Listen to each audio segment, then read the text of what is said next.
Yeah, obviously another disappointing loss. Just frustrated with our start for sure. I know because I don't know what that was, but frustrated with our start for sure. Just frustrated with our togetherness today and the rebounding. that was cool. We obviously gave up 20 offensive rebounds, which is like unheard of, and that's big. We didn't execute yet again at the end of the game. That's big, but I think it's the whole 40 minutes at this point. The last two games, we just were not on one accord.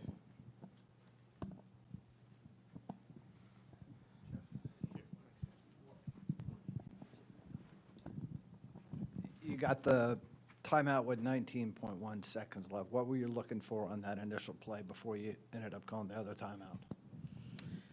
Yeah, we were running a set that we usually run. It's kind of a misdirection set, and usually a lot of people think we're going with Tosh on it, and they overhelp on that, and then Mo gets a three off the misdirection. But we didn't execute it right, and we weren't able to get the look we were looking for. Do you think you'll look back at this game and decide that, or conclude that the kind of self-inflicted wounds were the difference in this when you lose a game like this by such a tight margin? Yeah, I think we just talked about it. I mean, I was obviously very frustrated at the end of the game and in the locker room. There was a lot of frustration from me and the coaching staff. But, yeah, I mean, it was self-inflicted. We had too many no-shows. We gave up 20 offensive rebounds. They're plus 12 on the boards yet again, double-digit margin, rebounding margin, not in our favor. We just – again, we weren't on one accord. We didn't really have like five people cohesively together on the court at the same time playing.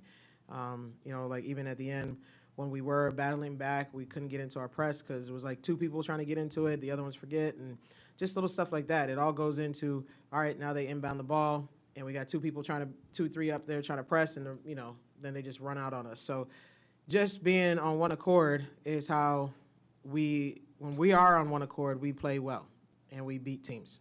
So we got to figure out how to get back on the same page. We got to clean up some stuff and continue to fight. Coach, you mentioned those slow starts, and that's been a factor in some of these games. What can you do just in your approach to preparing the team for the game, and do you notice anything that stands out as a common denominator when you're considering some of these slow starts?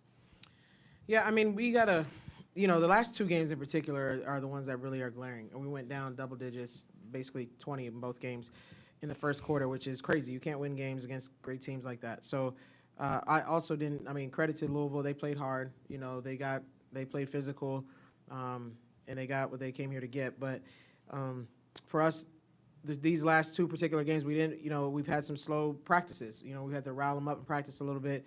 And it's just we just got to get that will to win from all five players on the court, And then, the bench, I thought the bench was pretty good, had energy, things like that. When we come in, they got to be the ones that are on the court now, willing our team to win and doing the little things like rebounding, executing, setting and using screens, things like that are going to help us get the win. Paris, obviously not the team result you were looking for today, but probably your best individual game of the season. How did you feel out there in terms of kind of getting back to, the Paris Clark that we saw at times last season, and how do you feel about your game at this point? I think just putting in work, extra hours, and just going to practice, feeling more confident. But I was really just trying to win, so. Cabora, y'all were down 17 at the end of the third quarter, totally turned things around. What was the key to that comeback? I think the biggest thing was just fight and play defense and rebound. Those are like the three things that we were really focused on. And I thought that we did a good job containing like their three-pointers. They didn't make a lot of threes if they even took them. And then we rebounded and we pushed the floor and cut the gap. So. I know this was alumni weekend. There were a lot at the game today. Did the team get a chance to spend much time with them over the weekend? Yeah, they were invited to our practice yesterday, so we had a little question and answer. They watched our whole practice, so that was cool. What's it like for you to, meet some of your predecessors in the program like that? Yeah, it means a lot. It's inspiring to have people come back and give to us, and also just know that people believe in this program.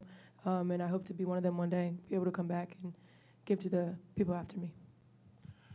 Were you happy with the 3-point attempts you got and they just didn't go in today? Because you don't often shoot 1 for 14 like that. No, obviously, I'm not happy with shooting 1 for 14. But I mean, were they good looks that just didn't go in? yeah, I mean, some of them were, in and out. I think some were a little rushed. I think it was a little bit of a mix of both. But I think, I was happy that we shot 50% from the field. I mean, that's good. Usually we're better as a 3-point shooting team like that. I think it was an emphasis from, their side to defend the 3-point line. But, we got to get to the free throw line a little bit more. But no, I think there were a lot of things that we could have done better in that game. Obviously, sometimes the ball doesn't fall. Controllable in that is take high percentage shots, right? But sometimes the ball just doesn't fall. And so what can we control? We can control our togetherness, our energy, our effort, our rebounding, execution, setting, using screens, things like that. When we battled back, we looked good. We looked locked in. We were getting stops. We were, scoring. There were some big shots there. And that's why I always tell our players, it's not just about, you're never going to play a perfect game, right? There's adversity. Take Paris's, I think she either turned it over or took a bad shot, and then she pressured the kid, got it back, and got an and one, right? So it's about playing through that adversity, and it's about the next play mentality. So we've had it. We've shown it multiple times this season, but we just need to do it on a consistent basis and be able to close out games. For either of the players, when coach is just talking about that will to win, heading into these next 2 games on the road, how do you guys kind of bring up that energy there and kind of flip the script and grab those wins on the road?